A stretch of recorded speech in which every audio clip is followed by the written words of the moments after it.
The baby shower fell silent when his sister stood up and announced, "That baby will ruin my brother's life." My husband sighed and said, "She's just protective." I picked up a folder and handed it to him. "Then you'll want to see what she's been doing behind your back." His sister's face went pale as he read the first page. I never expected my baby shower to turn into a full-blown disaster. It was supposed to be a celebration, good food, laughter, and people who loved us coming together before my husband, Eric, and I welcomed our first child. Instead, it became the moment everything fell apart. It wasn't just a rude comment. It wasn't just an overprotective sister making a bad joke. It was something deeper, something dangerous, and it all started when Vanessa stood up and said those words in front of everyone. "That baby is going to ruin my brother's life." I don't know if she expected everyone to nod along. Maybe she thought Eric would agree with her, or that I would cry and storm out. But instead, the room went completely silent. People froze mid-bite, glasses stopped halfway to their lips. My best friend had a look of pure shock, and my mother, who had spent weeks planning this shower, stared at Vanessa like she had grown horns. I turned to Eric, waiting for him to say something. He sighed, rubbed his temples, and mumbled, "She's just protective." Protective? That was not protective. That was insane. But I didn't react, not yet. Because I knew something he didn't. I had been waiting for the right moment, and Vanessa had just handed it to me. I reached into my bag, grabbed a folder, and slid it across the table to my husband. "Then you'll want to see what she's been doing behind your back." That's when Vanessa's face went pale. Vanessa and I were never close, but I tried. I really did. She was obsessed with Eric in a way that didn't feel normal for a sibling. She made weird comments all the time. "You don't know him like I do. He's always been the golden child. I just don't want him to settle." Settle. Like I was a downgrade. Like our baby was an anchor. When I got pregnant, she didn't congratulate me. No smile, no hug, nothing. Instead, she looked annoyed. That should have been a red flag. Then, little things started happening. My prenatal appointments kept getting canceled. I'd call to confirm, and they'd say, "Oh, you canceled last week." But I hadn't. My work emails suddenly had weird messages. Coworkers were getting emails from me saying I was considering quitting. Eric's boss hinted that someone had warned him about Eric's impending financial struggles because of the baby. At first, I thought I was imagining things. Pregnancy brain, stress, whatever. But then I started watching. And what I found made my skin crawl. The first solid proof came from my doctor's office. One of the receptionists let it slip. Oh, it was a woman who called to cancel. She said she was you, but I remember thinking she sounded different. I asked for the call logs. Guess what? The number wasn't mine. It was Vanessa's. I needed more. So, I started digging. I got IT at work to trace the weird emails. They weren't from my account. They were from a dummy account made in my name, and when we traced the IP, Vanessa's apartment. Then came the final blow. Eric's boss finally forwarded the voicemail from the concerned party, who had warned them that Eric was about to be financially drained. And there it was. Her voice. So here we were. At my baby shower. Vanessa had made her speech, Eric had brushed it off, and now he was flipping through pages of evidence. The color drained from his face. His hands shook. Then his entire expression changed. He looked at Vanessa, pure rage in his eyes. "Vanessa, what the actual F asterisk is this?" The whole room was dead silent. She tried to play dumb. I don't know what you mean. I didn't let her finish." "You don't know what I mean? You don't recognize the emails you sent to my doctor, pretending to be me? You don't remember making fake appointments and canceling my real ones? You don't recall calling Eric's job and telling them he was about to have a financial disaster on his hands?" Her mouth opened and closed like a fish. "You've been trying to sabotage my pregnancy. You wanted me to lose this baby." Eric's jaw clenched. He was breathing hard, like he was trying not to lose it in front of everyone. "Tell me this isn't true," he said, voice dangerously low. Vanessa's eyes darted around like she was looking for an escape. She tried to switch tactics. "Eric, I was just helping you. You don't understand what you're getting into. This baby is going to—" He slammed his hand on the table. "Hard. Stop talking." She flinched. Vanessa snapped. "SHE stole you from me." She pointed at me like I was the villain. "She ruined everything. We had plans, Eric. We were supposed to travel, to start a business, I stared at her. "What the hell? Vanessa, what are you talking about?" I asked, my voice shaking. Eric's expression darkened. "You thought we had a life together?" Vanessa started crying, actual, ugly sobbing. "I just wanted you to be happy. You were supposed to be great. Not some boring husband with a kid. She's ruining your life. Don't you see that?" Everyone was watching. No one moved. Eric finally spoke. "You're sick." Vanessa lunged forward, grabbing his arm. Eric, please. I did it for you. You can still leave. We can fix this. He yanked his arm away like he had been burned. You're dead to me. She froze. Leave. She didn't move. Now, her face twisted with rage, but she had nowhere to go. No one defended her. No one told Eric to calm down. She had lost. And then, she ran out the door. The house was quiet. Too quiet. Eric hadn't spoken since Vanessa stormed out. He just sat there, hunched over the stack of evidence, gripping the pages so tight his knuckles were white. My best friend, Sarah, stood by the kitchen island, arms crossed, mouth pressed into a thin line. My mother was picking up the leftover decorations, muttering under her breath about how some people needed therapy. I didn't know what to say. What could I say? Eric had just found out that his own sister had tried to sabotage his job, my pregnancy, and our entire future, and she had done it thinking she was saving him. Finally, he broke the silence. She's not done. I turned to him. What do you mean? He looked up, his face blank but his eyes full of something I couldn't place. Fear? Anger? She's not just going to walk away. And deep down, I knew he was right. It started small. The next morning, I woke up to a text from an unknown number. Enjoy it while it lasts. No name, no context. I stared at it for a full minute before showing Eric. He looked at it, sighed, and tossed his phone onto the couch. She's pissed. That afternoon, my mom called. Did you delete your baby registry? No. Well, it's gone. I pulled it up on my phone. She was right. The whole thing had been wiped. Sarah texted me a few hours later. Did you block me on Instagram? I hadn't. But when I checked, my account was gone. Completely deleted. Eric was pacing now. She's trying to make you disappear. And he was right. By the next morning, things escalated. Eric's boss called. Hey man, I hate to ask this, but did you cheat on your wife? Eric nearly dropped his coffee. What? We got an anonymous email with screenshots of some questionable texts. Just wanted to warn you. Eric demanded to see them.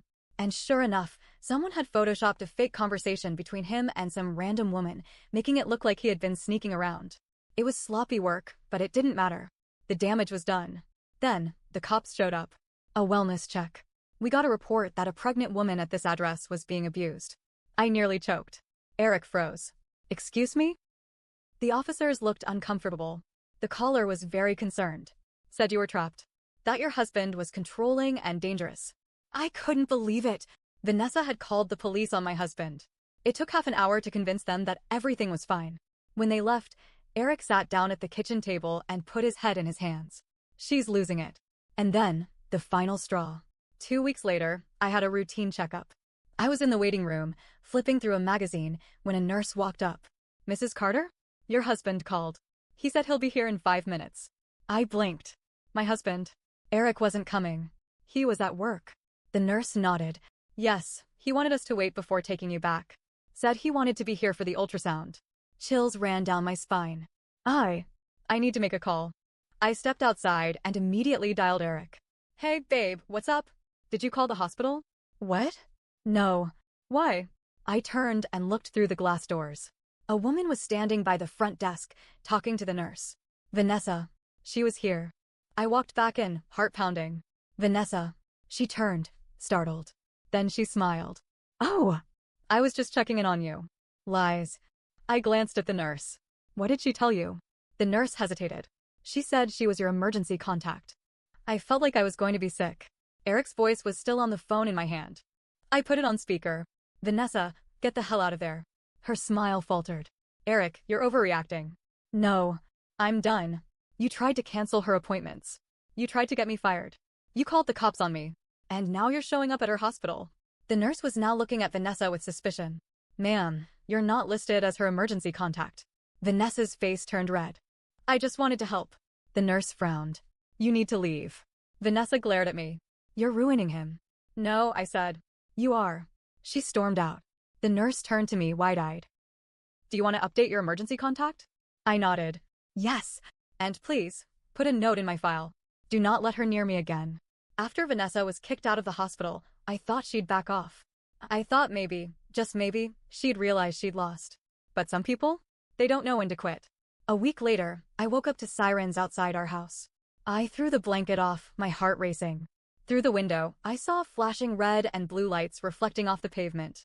Eric was already at the door, opening it before they could knock. Sir, step outside. Two police officers stood there, serious as hell. Eric blinked. What's going on? One officer sighed. We received a report that you've been violating a restraining order. I froze. Restraining order? Eric and I looked at each other. That's not possible, he said. But the officer pulled out a document. A restraining order. Against Eric. Filed by Vanessa. She had claimed Eric was stalking her, threatening her, even standing outside her house at night, watching her windows. She submitted security footage, one officer said. Eric laughed bitterly. That's impossible. I don't go anywhere near her house. But then it hit me. Vanessa had security cameras, which meant she staged it. Eric's hands curled into fists. Where's the footage? The officers hesitated. It's grainy, but she swore it was you. I stepped forward. Did she submit it digitally? Yes. What time was the video taken? The officer checked his notes. 2:47 a.m., last Tuesday. I smiled. We have security cameras too. Want to check? Eric pulled up our own footage from that night. It showed our house. Our bedroom window dark and quiet.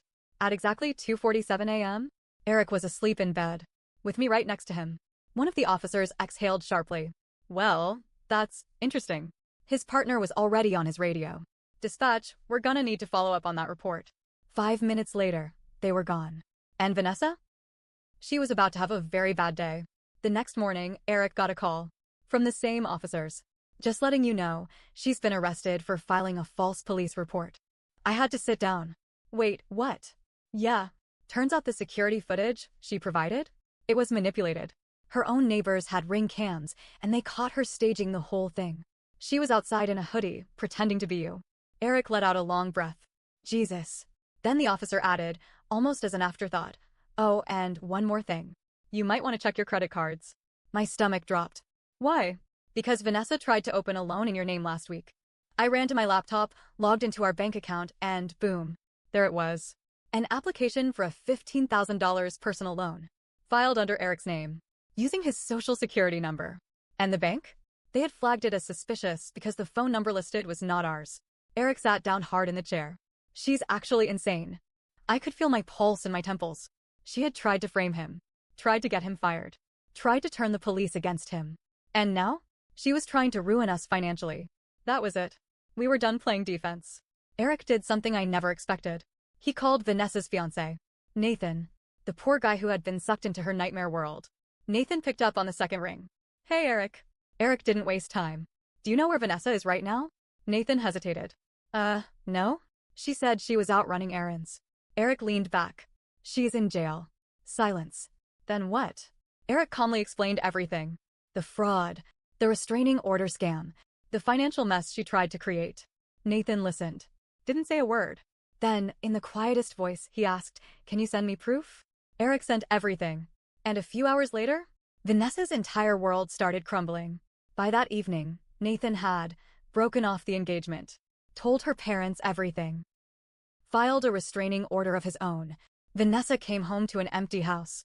Her bags? Packed and waiting on the porch. Her fiancé? Gone. Her family? Done with her. Her credit? Destroyed. And when she tried to text Eric, he blocked her. After weeks of legal battles, Vanessa pleaded guilty to filing a false police report and fraud. She avoided jail time, but she got a criminal record. Thousands in fines. A mandatory psychological evaluation. Last we heard, she moved out of state. No one misses her. Eric kept his job. I gave birth to a healthy baby girl. And we moved to a new house. No more Vanessa. No more drama. Just peace. And we have no regrets. Not a single one. For a while, after Vanessa's arrest and her fiancé leaving her, things were quiet. Too quiet. Eric and I tried to move on, focus on the baby, focus on our lives. But we both knew something. She wasn't done. Then, 3 weeks later, we got the text. Vanessa, meet me at Mom and Dad's house. Now. Eric stared at it. His jaw tightened. She wants a final showdown. I hesitated.